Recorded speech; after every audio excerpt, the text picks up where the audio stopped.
എന്നാ പിടിച്ചോ. മോനെ നീ എന്താ ചെയ്യണേ? നടക്ക്. നാട്ടുകാരെ കയ്യിൽ നിന്ന് അടി മേടിക്കാൻ രാവിലെ വീട്ടിൽ നിന്ന് ഇറങ്ങും. നടക്ക്.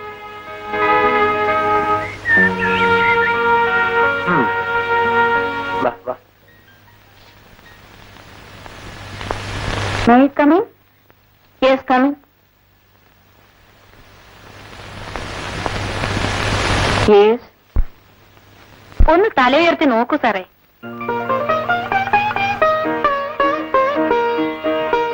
നീയായിരുന്നു എന്തേ ഇങ്ങോട്ടൊക്കെ വരാൻ തോന്നിയത്? മോനെ സ്കൂളിൽ വിട്ട് വരുന്ന വഴിയാ. നിന്നെയും പൊക്കിയെടുത്ത് പോയി ബോറടി തീർക്കാമെന്ന് കരുതും. അതിനേ എനിക്കിവിടെ ജോലിയുണ്ട്. പിന്നെ മലമറിക്കുന്ന ജോലിയല്ലേ, നിനക്കെങ്ങനെ പറയാം? വിധി മനുഷ്യന്റെ ജീവനെടുത്ത് കളിക്കുന്നതിന് സമയവും സന്ദർഭമൊന്നുമില്ല ശ്രീദേവി. എന്റെ അഭാവം ചിലപ്പോ ഒരു ജീവൻ നഷ്ടപ്പെടുത്തിയേക്കും. സത്യം പറഞ്ഞാൽ എനിക്ക് അത്ഭുതം തോന്നുന്നു. നീ എങ്ങനെയാണ് മോളെ ഇത്ര സീരിയസ് ടൈപ്പായി പോയത്? ജീവിതത്തിൽ പലപ്പോഴും സീരിയസ് സംഭവങ്ങൾ നേരിടുമ്പോൾ ആരായാലും എന്നെ പോലെ സീരിയസ് ടൈപ്പായി പോവും. ഏതായാലും ബാധിക്കാനൊന്നും ഞാനില്ല. നിനക്കിപ്പോ വരാൻ പറ്റുമോ? ഇടി ഞാൻ ഡോക്ടർ ഒരു സീരിയസ് കേസ് വന്നിരിക്കുന്നു. ഞാനിപ്പോ വരാം. ഇപ്പൊ നിനക്ക് മനസ്സിലായല്ലോ ഇവിടുത്തെ കാര്യങ്ങൾ. മനസ്സിലായി. ഞാൻ പോകുന്നേ. ശ്രീദേവി, ഞാൻ ഒരു ദിവസം തീർച്ചയായും വരാം. ഓക്കെ? ഓക്കെ.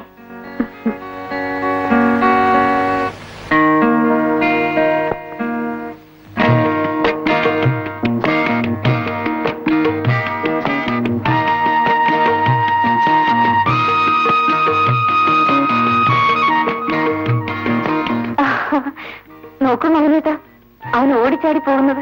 അവന്റെ പ്രായം അതല്ലേ? നമുക്കൊന്ന് നോക്കിയാലോ?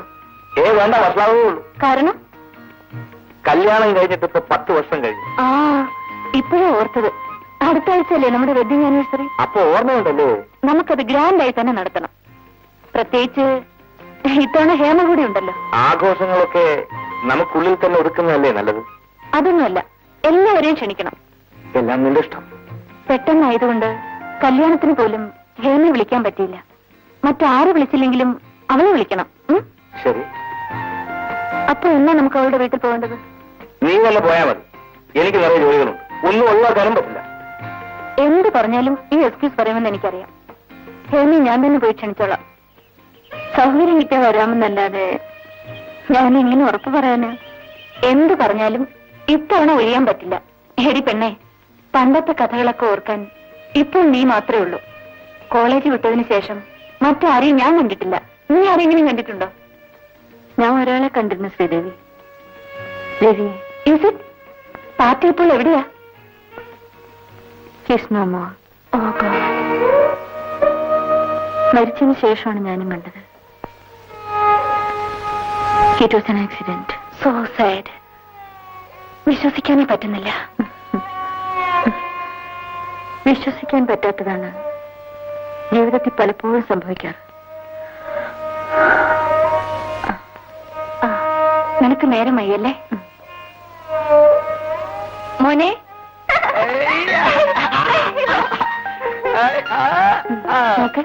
വെഡിങ് ആനിവേഴ്സറിക്ക് തീർച്ചയായും നീ വരണം.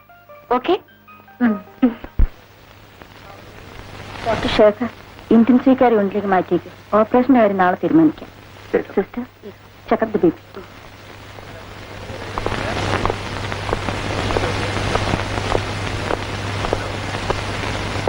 മിസ്റ്റർ വാര്യർ, തലവേദന ഉള്ളപ്പോഴാണോ എഴുത്തൊക്കെ? ജീവിക്കാൻ മറ്റു നിവൃത്തി ഒന്നുമില്ല എന്നിട്ടാ. ദിവസം മുഴുവൻ ഇങ്ങനെ ഇരുന്ന് എഴുതിയാൽ തലവേദന കൂടും.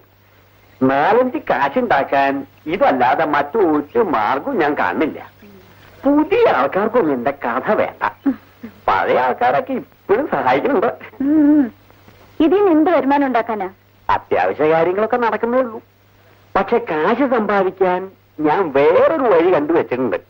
ഞാനിങ്ങോട്ട് പോരുന്നതിന് മുമ്പേ ഒരു സിനിമാ നിർമ്മാതാവ് സിനിമ പിടിക്കാൻ എന്റെ ഒരു കഥ ചോദിച്ചിട്ടുണ്ട്. എന്നാ പിന്നെ പേടിക്കാനില്ലല്ലോ. ഞാനും അങ്ങനെ തന്നെ വിചാരിച്ചിരിക്കണേ. എളുപ്പം കാശുണ്ടാക്കാൻ സിനിമയ്ക്ക് കഥ എഴുതിയാ മതി. കഥ നന്നാവണമെന്നൊന്നുമില്ല. പടം എങ്ങനെയെങ്കിലും ഓടിയാ മതി. പിന്നെ ഒരു 5-6 എണ്ണം ആ രീതിയിൽ അങ്ങോട്ട് എഴുതിയാൽ ഇഷ്ടം പോലെ കാശുണ്ടാക്കാം. പക്ഷേ തലയിൽ വരയ്ക്കണമെന്നേ ഉള്ളൂ. തലയിലെ വരയാണ് കടലാസിലെ വരയേക്കാൾ വലുത് അല്ലേ?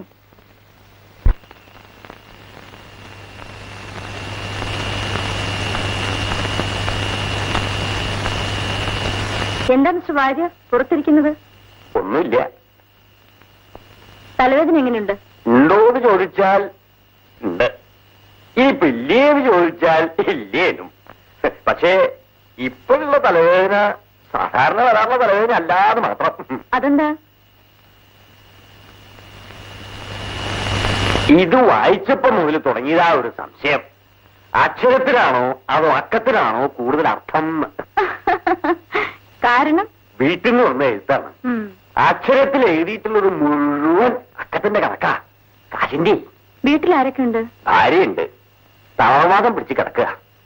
പ്രായമായ ഒരു മകളുണ്ട്, പേര് സുഭാഷിണിയിലാ. സുഭാഷിണി, നല്ല പേര്. അവളുടെ ശബ്ദം കേൾക്കാനുള്ള കൊതി കൊണ്ട് ഇട്ടുപോയതാ. പക്ഷെ എന്താ ചെയ്യാ, ഊമയായിപ്പോയി. അയ്യോ, ഐ എം സോറി.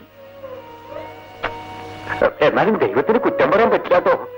എന്തൊക്കെ കുറവുണ്ടെങ്കിലും ആവശ്യത്തിലേറെ സൗന്ദര്യം കൊടുത്തിട്ടുണ്ട് എന്റെ മോൾക്ക്.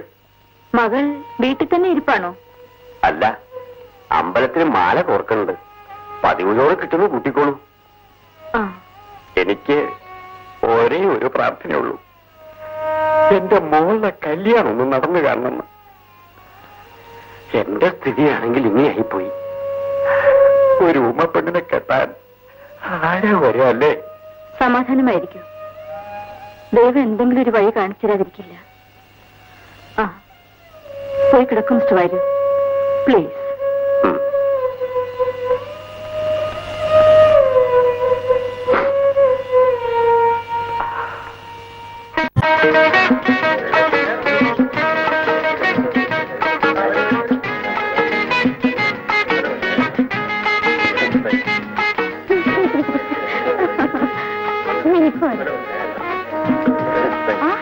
ഹേമ, നീ നല്ലയാളാ.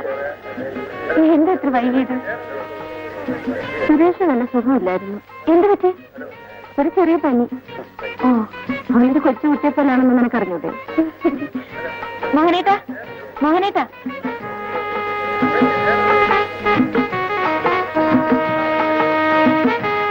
Hello Hema. Hello. Happy married life. Thank you. Hema, ഞാനിന്ന് വളരെ ഹാപ്പിയാണ്. മുമ്പില്ലാത്ത വിധം ആദ്യമായി ഞങ്ങളുടെ വെഡിങ് ആനിവേഴ്സറിക്ക് നീ കൂടി പങ്കെടുത്തു. നീ മോഹനേട്ടനുമായി സംസാരിച്ചേക്ക്. പാട്ടിൽ ആസ്വദിക്കാൻ ബഹും എടുക്കണ. ഞാനിപ്പോ വരാം.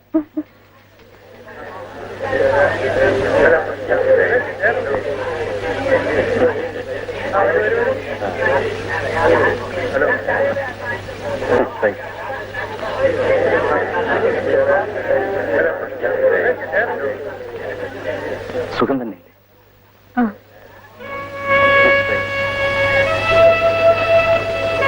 ഇന്ന് ഡ്യൂട്ടി ഉണ്ടായിരുന്നല്ലേ, അതുകൊണ്ടായിരിക്കും വരാൻ താമസം. അതെ. എനിക്കെന്താ ഒന്നും പറയാനില്ലേ? ഇല്ല. ഹേമയ്ക്ക് എന്നോട് ഒരുപക്ഷെ ദേഷ്യമായിരിക്കും. ഒന്നുമില്ല. ഹേമയ്ക്ക് ഒരു വിവാഹം കഴിച്ച് ജീവിക്കണമെന്ന് ആഗ്രഹമില്ലേ? ആഗ്രഹിച്ചാൽ മാത്രം പോരല്ലോ, അത് നടക്കാനുള്ള വിധിയും വേണ്ടേ? മോഹനേട്ടനും ഹേമയെ വധിച്ചാണോ അല്ലേ? അങ്ങനൊന്നുമല്ല. വാ, നമുക്ക് ഭക്ഷണം കഴിക്കാം. വാ.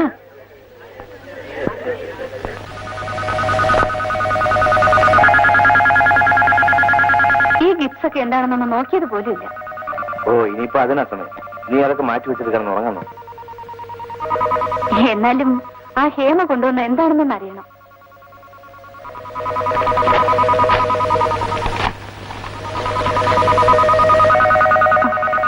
ഓ, ഇതാണ് ഇത്ര വലിയ കാര്യമായിട്ട് അവൾ കൊണ്ടുവന്നിരിക്കുന്നത്. If you do not understand my silence, you will not understand my words. Nice. നോക്കൂ.